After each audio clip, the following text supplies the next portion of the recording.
Yo! Aujourd'hui on se retrouve pour une nouvelle vidéo, because I'm back, comme d'habitude. Je vous ai déjà dit, je ne lâcherai jamais YouTube, hein, c'est parce que des fois ça m'arrive de faire des pauses, des trucs comme ça, mais je suis toujours présente, vous inquiétez pas. Écoutez, aujourd'hui j'avais envie de vous parler d'une vidéo un petit peu spéciale, enfin la vidéo n'est pas spéciale, mais je voulais vous parler d'un sujet qui était un petit peu spécial. Je me suis dit, ça fait longtemps que vous n'avez pas eu d'update par rapport à ma vaginoplastie, et je me suis dit qu'il y a bien un truc auquel on n'a pas parlé ensemble les gars. Vous savez de quoi je vais parler, puisque c'est déjà écrit dans le titre. Dans ma première fois. Aujourd'hui ça va être un sujet très Du coup, jugez pas ma coiffure aujourd'hui, en fait ça rend bien sur mes lives et tout, mais là je vous assure que ça rend... c'est un peu dégueulasse. Mais regardez la longueur de mes cheveux par contre, est-ce qu'on en parle? Est-ce qu'on en parle? Est-ce qu'on en parle? Déjà je me dis ça fait hyper longtemps que je vous avais pas filmé ça, et de deux, bah vous avez pas eu d'update par rapport à ma vaginoplastie. Vous savez un petit peu où ça en est, ou via mes réseaux sociaux. Mais je crois que vous avez pas vraiment d'update par rapport à ça tout court, parce que j'en ai pas parlé, c'est pas un sujet dont je parle tous les jours. Et en plus je vous ai même pas parlé alors que je vous avais dit que j'allais vous parler de ma première fois. Alors on va pas rentrer dans les détails de ma première fois, mais au contraire, encore une fois, c'est un sujet qui est délicat, enfin délicat. À prendre avec des pincettes, c'est à titre éducatif comme j'avais fait sur mes autres vidéos par rapport à la vaginoplastie, parce que je pense que y en a que ça intéresse tout simplement. Je trouve qu'il n'y a pas assez de youtubeurs ou youtubeuses qui parlent, enfin de youtubeuses pour l'occasion, de la vaginoplastie. Moi je vous avais déjà parlé des sensations, mais c'est vrai que je vous avais jamais vraiment parlé des rapports que j'ai déjà eu. Alors encore une fois, c'est à titre éducatif. C'est pas du tout... On n'est pas sur Pornhub, ok? J'ai pas commencé à vous dire ouais donc du coup je me la suis prise et brr brr, non! Calme donc. Je trouvais ça intéressant parce que dans mon parcours, du moins, en tout cas mon parcours à moi, c'était important et c'était une concrétisation, je sais pas comment on dit, une finalité, comme je vous ai dit, par rapport à ma transition, qui est physique bien sûr. Là je parle de cette finalité et là j'étais heureuse parce que je m'étais dit en mode là t'as fait ta vaginoplastie et maintenant tu vas pouvoir profiter des bienfaits de la vaginoplastie. Et en fait c'est peut-être très con, mais moi à l'époque j'avais une dysphorie génitale, c'était très important de pouvoir avoir des rapports. Vraiment moi j'étais là en mode bah putain j'espère qu'un jour je vais pouvoir avoir des rapports. Alors j'aime pas dire des rapports, un rapport normal parce qu'il n'y a pas de rapport normal, tu fais ce que tu veux. C'est pas ça, mais tu sais un rapport en mode en tant que femme cis, pas femme cis, parce que je suis pas une femme cis, j'aime pas me comparer à une femme cis, I'm not a femme cis, et je ne serai jamais une femme cis. C'est plus dans le sens une femme qui a un vagin, voilà tout simplement, on va pas passer par quel chemin. Donc du coup j'étais là en mode waouh, tu sais en fait mentalement, et là on va venir au vif du sujet, quand il s'est passé ça, c'était ultra, enfin vous pouvez pas savoir à quel point j'étais contente, bon stressée à la fois, comme toutes les premières fois, mais contente de me dire putain, enfin, je me rappelle que quand j'avais fini, oh, c'est horrible ce que je veux dire, quand j'avais fait ce qu'il fallait faire, j'ai envoyé un DM à mes copines pour dire je suis Ken. Mais le pire truc, mais oui j'avais vraiment fait ça, genre j'étais tellement heureuse que je l'ai dit à mes copines en mode c'est fait, tiens-moi de deviner qui c'est qui se l'est prise. Mais non faites pas ça, mentalement j'étais trop heureuse de me dire que c'était enfin fait. Enfin putain, ça faisait une finalité, j'étais là en mode je me sentais trop bien, je me sentais femme, je me sentais... C'était trop bien, ok? En passant par ça, parce que bien sûr je vais vous dire les étapes avant et je vais essayer de vous rassurer, parce que c'est là que la vidéo est importante pour tous ceux qui passent par cette vaginoplastie. Je vais vous rassurer par rapport à ce qui pourrait se passer et vos peurs, vos craintes, ok? Je suis votre daronne. Appelez-moi, en fait moi je suis là en fait, je suis votre daronne sur YouTube. Il faut savoir que moi, comme vous le savez, j'avais des dilatations à faire. Par rapport à l'update de la vaginoplastie, je n'ai plus de dilatation à faire. Il est important quand même de temps en temps d'en faire, parce que tu sais c'est histoire de dire... je maintiens mon vagina en vie, genre ça reste important entre guillemets. Moi je le fais pas si souvent que ça, je vais pas vous mytho. Au niveau de tout ce qui est dilatation ou quoi que ce soit, vraiment ce sujet est à bannir dans le sens que c'est terminé pour moi. Oui, des fois j'en fais de temps en temps, mais c'est histoire de, parce que ça reste important. Mais voilà, je suis vraiment débarrassée de cette corvée, parce qu'on peut clairement appeler ça une corvée vu tout ce que j'avais à faire. Mais voilà, c'est une étape bien finie et terminée, on met ça de côté. Je vais vous raconter vite fait ma première fois, vite fait, enfin sans rentrer dans les détails. Je vais surtout essayer de vous rassurer par rapport à toutes les filles qui regardent ma vidéo qui se disent ouais vas-y meuf, elles ont suivi ma vaginoplastie et elles veulent savoir tous les bienfaits comme les effets négatifs, parce que je vous ai toujours parlé aussi des effets négatifs dans le sens, il n'y a pas d'effets négatifs mais les galères que j'ai pu avoir, parce que oui c'est pas je me réveille, j'ai un vagin et let's go, c'est parti pour me faire ken par tout le monde. Non, absolument pas en fait, ça ne marche pas comme ça. Après ma vaginoplastie, moi j'ai déjà beaucoup souffert de ça, même en soi l'opération, le post-op et tout. Alors ça s'est très bien passé pour moi, heureusement.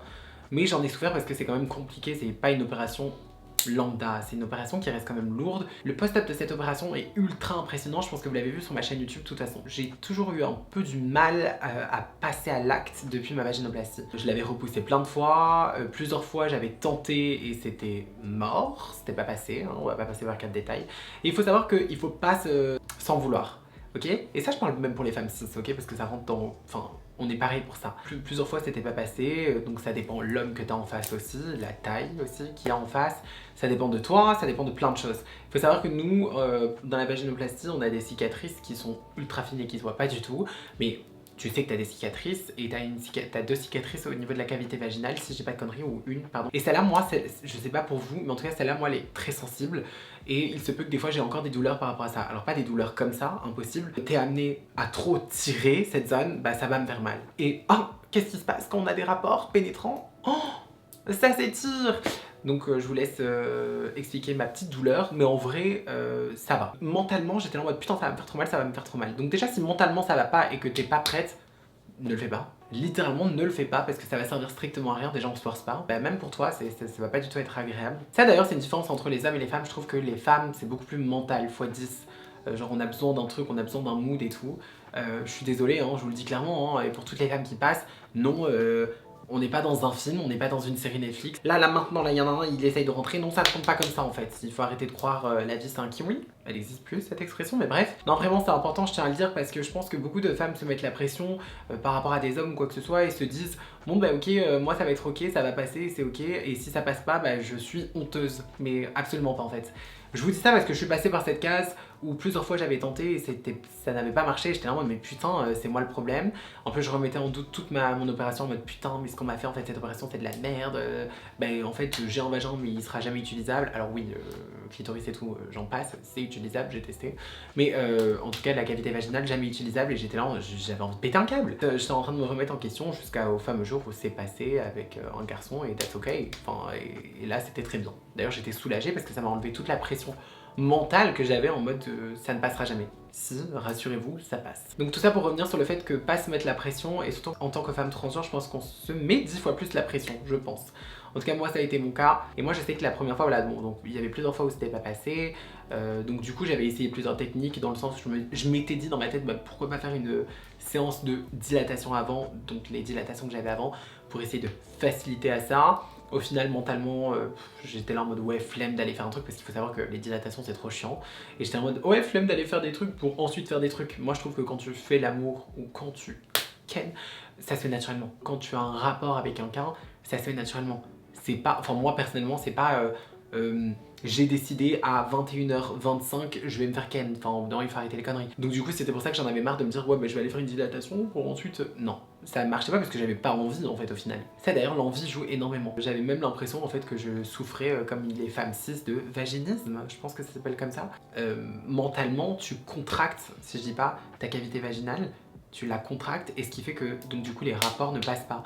Et du coup moi vraiment dans ma tête c'est vrai que inconsciemment je faisais ça.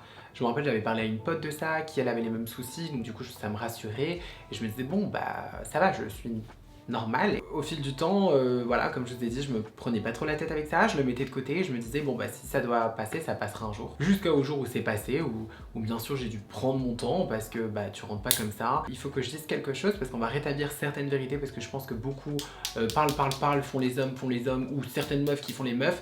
Arrêtez s'il vous plaît, je vais vous mettre des gifs dans votre gueule. Déjà j'en ai marre d'entendre les pressions que se mettent les gens au quotidien. Tu m'étonnes qu'après les filles elles ont des complexes ou autres. Genre ça, c'est vraiment des trucs qui m'insupportent. Il faut savoir que c'est un échange avant tout et qu'il n'y a pas juste une personne qui profite ou une autre. Enfin bref, t'as capté genre. Comme d'ailleurs je voulais en revenir sur les gens qui sont là en mode ah le lubrifiant, ceux qui mettent du lubrifiant je comprends pas, c'est que la fille mouille pas assez.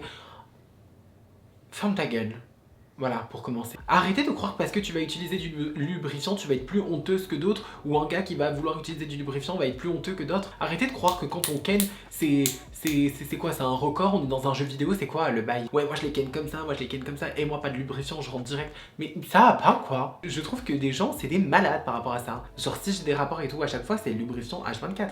Que je mouille ou que je mouille pas, parce que je sais qu'il n'y a pas beaucoup de personnes au courant. Oui, on mouille, on va dire ça vulgairement parlant, parce que je sais pas le dire en mode terme scientifique. Tout ça pour dire que oui, ce n'est pas honteux d'utiliser des lubrifiants, et moi je sais qu'en tant que femme, et même femme transgenre, pour mes rapports, c'est lubrifiant, c'est mort. On peut pas vraiment parler de sensations ou autres parce que les sensations, elles sont différentes d'une femme à une autre, que ça soit cis ou trans. Donc je peux pas te dire ouais moi j'ai cette sensation et en plus déjà ça ne s'explique pas une sensation. Le seul truc que je pourrais dire c'est que c'est différent d'avant et c'est pour moi beaucoup mieux. Si ça peut vous rassurer, oui ça marche très bien.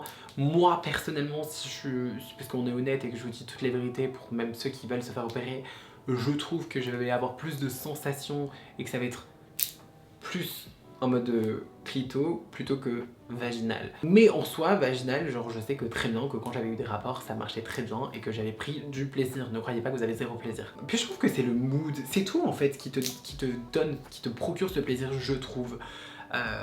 Moi je trouve que c'est le mood et tout ce qu'il y a autour et ce que tu fais en même temps. Donc il y a le rapport mais le mood aussi, pour vous dire à quel point je trouve que le mood est genre 10 fois plus important en soi, tu vois. Et voilà, après j'avais entendu qu'il y avait des risques, j'avais une pote qui avait fait sa vaginoplastie qui me parlait de risques de déchirement ou autre. J'avais jamais entendu ça, à moins qu'on vous tronche la gueule. Mais enfin, je pense que juste prenez votre temps, calmez-vous, dosez. Non, il devrait pas y avoir de soucis. Je me suis pas retrouvée avec la chatte déchirée ou autre. Enfin, j'étais curieuse de me dire ce que ça faisait, ce que ça procurait. Et j'ai trouvé ça trop bien. Je sais que parfois d'ailleurs, si je peux vous rassurer sur des trucs, parce que moi ça m'arrive encore une fois, parce que je vous fais une update totale de ma vaginoplastie, il peut arriver parfois que genre j'ai des petits saignements ou des conneries comme ça. C'est très rare et les saignements sont souvent dilués. Donc c'est rien de grave. Vraiment, je ne saurais vous l'expliquer, mais j'avais déjà parlé avec mon sexologue et c'est rien de grave. Sachez-le, donc si vous êtes dans mon cas et que parfois vous pouvez avoir des petits saignements ou quoi que ce soit, rien de grave. Et d'ailleurs, je crois que même les femmes cis ont des saignements parfois. Après, encore une fois, comme je dis, chaque personne est différente. Moi, je vous dis ça, s'il faut pour une autre fille, ça va être différent, pour une autre aussi. C'est pour ça que je peux pas vous dire exactement. Moi, je vous partage juste mon expérience. En tout cas, ce qui est dit est fait. Et j'ai enfin pu profiter de ces plaisirs de la vie. Voilà, on va passer mytho. Parce que c'est vrai que le début de la vaginoplastie jusqu'à maintenant, franchement, c'est le jour et la nuit. Pour toutes celles qui se lancent dans ça et qui genre en mode souffrent de ouf parce qu'elles se disent que c'est trop compliqué ou des trucs, dites-vous qu'après, vous vivez votre meilleure vie, ok? En tout cas, moi, genre, il s'est rien passé de mauvais dans ce parcours-là, enfin, dans cette opération ou autre. J'ai eu la chance et maintenant, ça se passe trop bien et je m'en préoccupe plus du tout, en fait. Hein. Il y a plus cette pression que tu te mets au tout début et que tu te mettais au quotidien en mode ouais, il y a vaginoplastie ou là, il faut que je fasse attention, il faut que si, il faut que... Fuck that, genre vraiment, tu t'oublies complètement. Bon, après, moi, ça fait 1 an et demi, c'est ça, 1 an et demi, bientôt 2 ans que j'ai fait l'opération. Donc, c'est devenu complètement normal. Et en plus, moi, comme je vous ai dit, j'avais une dysphorie génitale. Donc, quand j'avais fait l'opération, moi, quand j'avais vu les résultats, j'étais là en mode ouais, c'est moi. Tu sais, j'ai même pas eu ce bug en mode oh, il y a un problème et tout. J'étais là vraiment en mode ouais, c'est moi, enfin. Si je peux revenir juste sur un truc, parce que je vous avais parlé des dilatations, donc on va vraiment vite fait revenir sur les dilatations, parce que des fois, comme je vous ai dit, ça arrive de faire encore. Rappelez-vous des bougies que je vous avais parlé. Bah la troisième me fait toujours autant mal, enfin elle est toujours, tu galères toujours autant la troisième, mais c'est normal, enfin je veux dire vu le calibre c'est normal, ok. Et il faut pas, ne stressez pas si vous aussi vous galérez par rapport à la troisième ou quoi que ce soit, je sais que c'est la hantise de toutes les filles, ou certaines non, mais en tout cas sachez que ce n'est pas grave, n'oubliez pas que nous quand on fait nos dilatations, il n'y a aucun plaisir sexuel, il n'y a aucune excitation, donc forcément déjà c'est compliqué, et en plus de ça, wesh, c'est des trucs en béton ce qu'on met, donc c'est un peu compliqué quoi, mais du coup oui, pour vous dire, ouais j'ai toujours ce petit souci sur la troisième bougie et ça a pas changé et je crois que ça changera jamais. Et c'est pas une question de j'ai mal fait ou quoi que ce soit, hein, c'est juste normal en fait. Par contre là où j'ai vu la différence, où tu vois toute la différence, c'est au niveau de l'élasticité. Waouh, je l'ai bien dit. Parce que genre en soi, maintenant c'est vrai que j'ai remarqué, vu que j'ai eu des rapports petit à petit, si tu prends ton temps et que tu laisses faire les choses, et que tu fais bien les choses et que tu prends ton temps, franchement, oui, vous inquiétez pas, comme je vous ai dit, ça passe et oui, c'est élastique, il n'y a pas de souci à se faire par rapport à ça. Je sais qu'au tout début, j'avais eu un peu mal parce que ça tirait. En fait, moi où ça me faisait mal, c'est que ça tirait sur ma cicatrice. Donc c'est un peu ça qui faisait que j'avais mal. Mais en fait, à force, et je pense comme toutes les femmes, ça se dilate, plus le plaisir sexuel qui fait que ça se dilate aussi.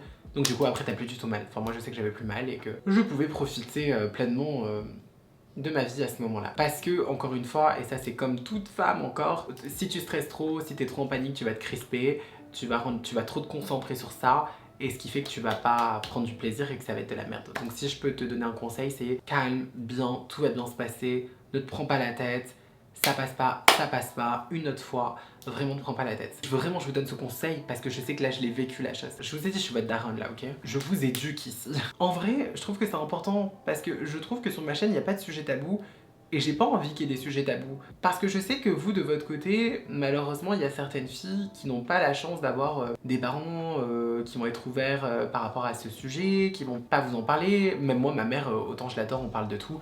Mais c'est vrai qu'il y a certaines questions, j'ai pas forcément envie de lui poser. Après, je sais qu'elle est assez ouverte d'esprit pour qu'on en parle. Et c'est pour ça que moi, je suis contente de me dire que vous m'avez moi et que je puisse vous en parler comme ça. Je trouve que c'est important sur YouTube d'avoir certaines personnes qui n'ont pas de tabou et qui puissent vous parler de ça ouvertement. Comme ça, vous avez l'impression que vous avez votre pote en face. C'est vrai que d'ailleurs, j'avais pensé à cette vidéo parce que je me suis dit, mais putain, depuis le temps que je leur parle de ma vaginoplastie dans un an, je leur ai toujours pas parlé de ma première fois ou de ce qui s'est passé, enfin de mon rapport, des trucs comme ça. Et je trouve que c'était important.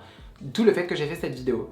Alors, elle était peut-être très courte, mais je vous assure que c'est totalement l'update de ma vaginoplastie. Si je peux vous dire aussi un autre truc, c'est qu'esthétiquement parlant, bah c'est fini. En tout cas, au niveau des cicatrices, ça ne se voit plus du tout. Voilà, il n'y a plus aucun truc bizarre physiquement, c'est terminé. Comme je vous ai dit, vraiment, au bout d'un an et demi, 2 ans, moi la vaginoplastie, c'est comme si elle était déjà faite depuis ma naissance. Vraiment, même mentalement, j'ai ce truc de me dire... je suis pas là en mode oh j'avais oublié que j'avais un vagin. Non, non, genre littéralement, c'est comme si moi je l'avais depuis la nuit des temps. Pour vous dire à quel point ton corps assimile la chose. Et surtout si t'avais une dysphorie génitale, encore plus. Bah d'ailleurs, si t'as pas de dysphorie génitale, ne fais pas cette opération. Et petit warning, oui, les filles qui gardent leur sexe d'origine, on va dire ça comme ça, sont des femmes. Voilà, au moins c'est dit, parce que là je vous vois tous, ouais mais non, non. That's it. Ok. Bon les gars, je pense que c'est tout pour cette vidéo. Je pense que je vous ai tout dit, que je vous ai fait une update. En tout cas, j'espère que cette vidéo vous aura plu. N'hésitez pas à lâcher un like, bien sûr, si elle vous a plu. Et surtout, bien sûr, pour donner de la force à votre youtubeuse, n'hésitez pas à vous abonner. Vous avez ma petite tête qui va s'afficher là avec ma dernière vidéo. Et sur ce, on se dit à la prochaine YouTube.